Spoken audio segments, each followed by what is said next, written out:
No, yeah, Macon and Carol are definitely both Yeah. both worthy of that.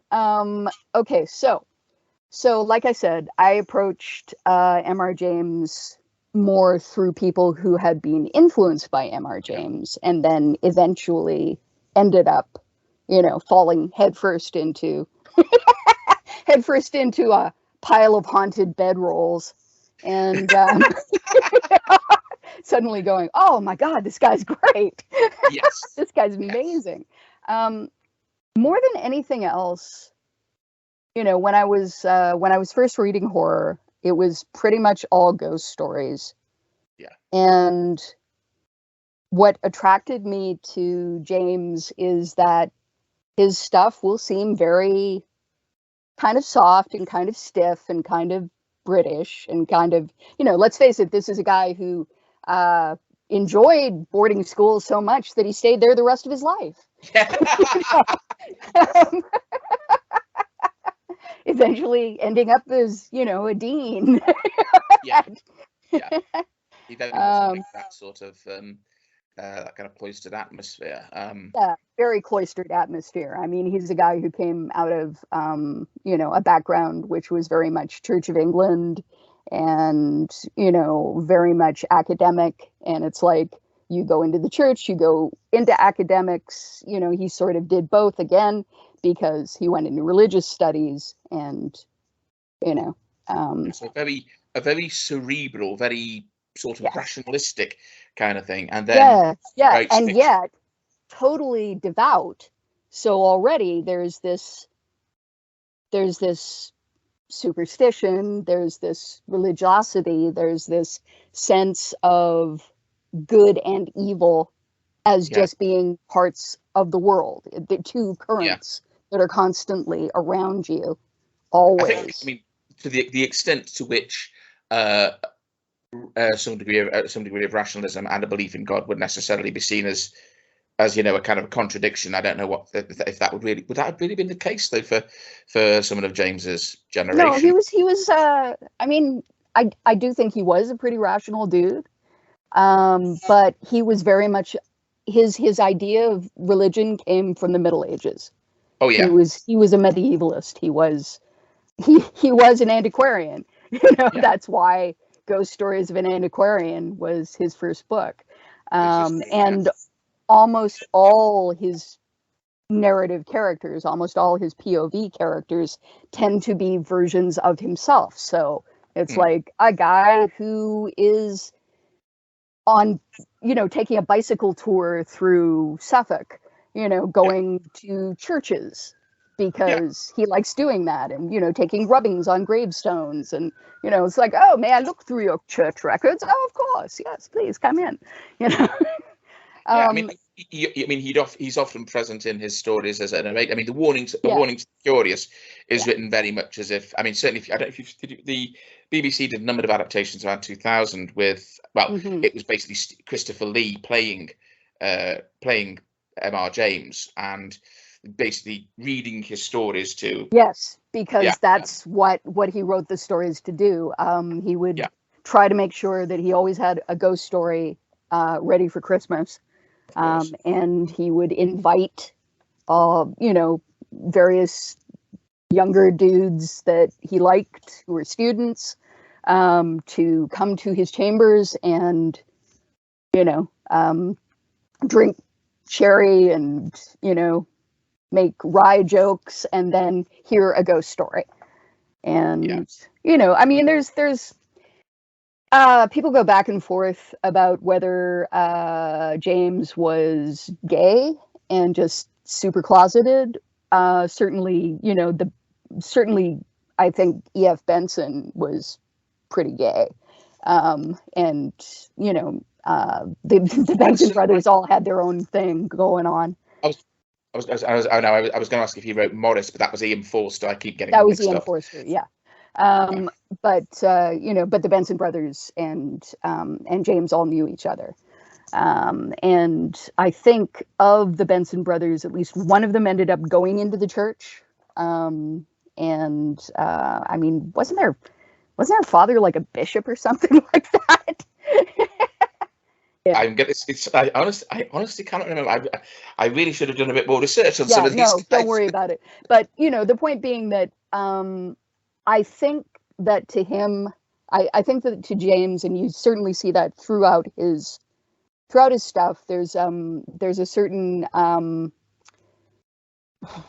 homosocial turn to it. He's comfortable with guys. He's not that comfortable with women. Women sort of appear in the background of things. Yeah.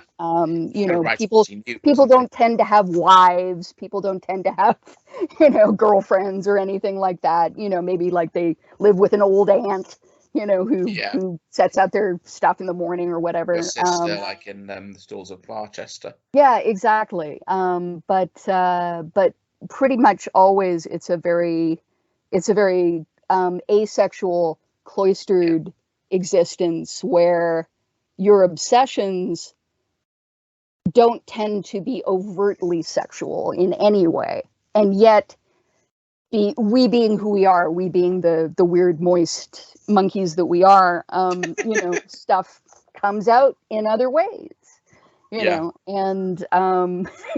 it's not quite as overt as, say, I don't know, A.N. Munby's, and then there was like a big hot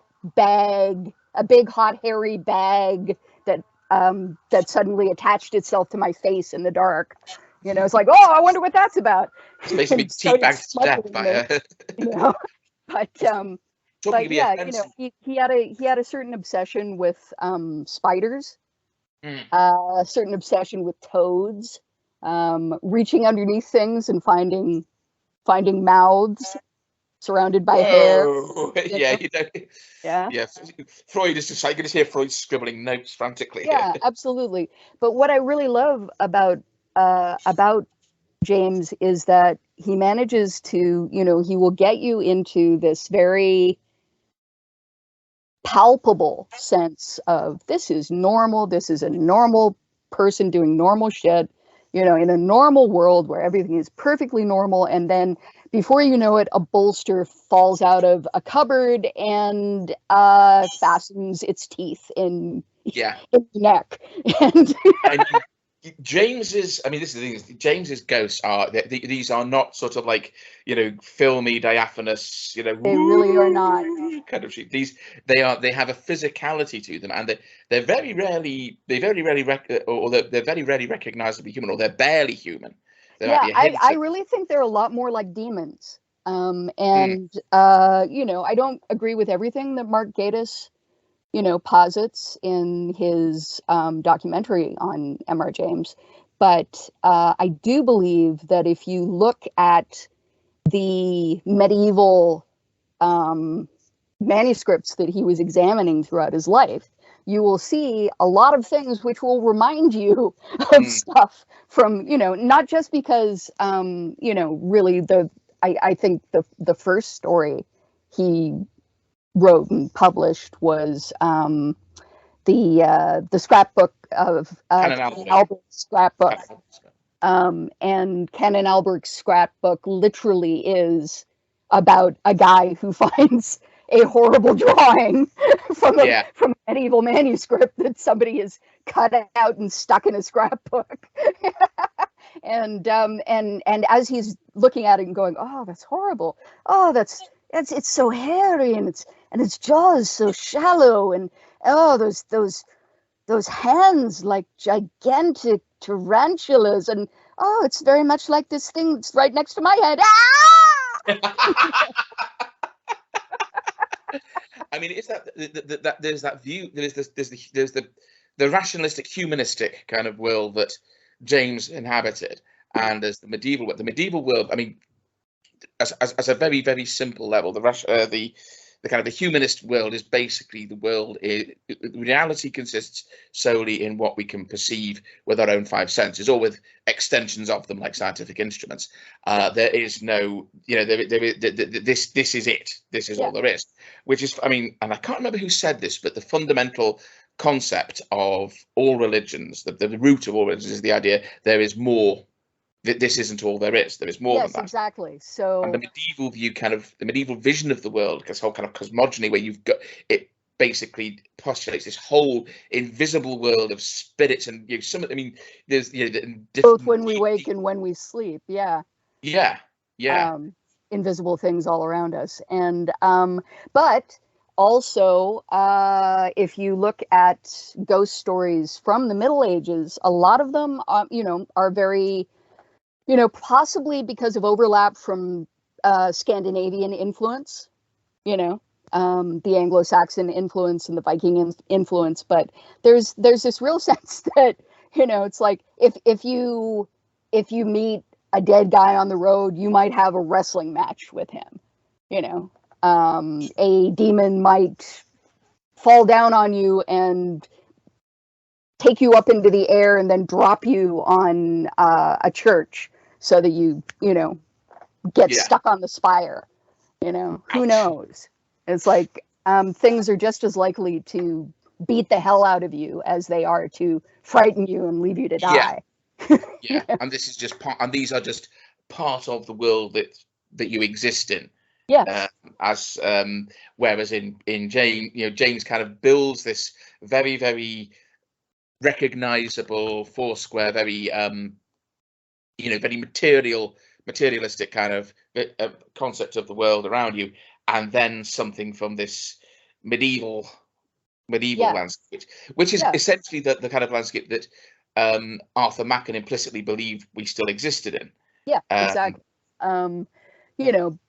But I mean, to return to Lost Hearts, for example, and I do think that Lost Hearts is probably one of the best places to begin with James. Lost Hearts, our main character arrives at his uncle's. His parents have died. He's an orphan. He arrives at his uncle's house. It's about 1813 or something like that, and he's being taken in, and he's like, oh, so grateful. It's like everybody's so nice to him. Da da da. His uncle's a bit weird. He's a scholar. He apparently is very up on knowledge about the ancient pagan Greeks. Yeah. But and he tends to like pop out at various times and ask him how old he is. No, really? You're almost 12. Almost 12. Yes. Will that be in a year? Oh, well, thank you. Yes. Well, we'll have to do something special for you then. Just not what you have in mind. Meanwhile, over this year where he's, waiting to, have this special night with his uncle for one reason or another. That sounds so wrong when you say it. Sounds extraordinarily wrong. And there is no implication of this except perhaps in my own perverse mind. But no, he hears that there have been at least 2 other children who have been taken into this household, both of whom disappeared. It's like one of them was a guy who played the hurdy-gurdy on the streets, and so he probably ran away. Giovanni was his name, one of them foreign types. And the other one was a girl named Phoebe who was of gypsy extraction. So she was probably taken by the gypsies, taken back with, taken away by them, But they're just not there anymore. And meanwhile, our hero starts to have these dreams where he'll be looking out he gets up in the middle of the night and looks out the window, and there are like 2 kids, a girl and a boy, standing, sort of looking up hungrily at the house, or with their long fingernails and their rents in their shirts, where perhaps something has been taken out, and that amazing dream that he has of seeing one of them in a disused bathroom in an old tin bathtub. It's like with its dusty fingers laid against its lips. Yeah. And this goes exactly where you think it's going to go, which is, did the uncle do something to these kids? Well, thankfully he cannot do the same thing to his nephew, because the ghosts, that psychic portion of he calls it, that he dismisses as having no power over him as a hermetic magician. Yeah. I mean, another thing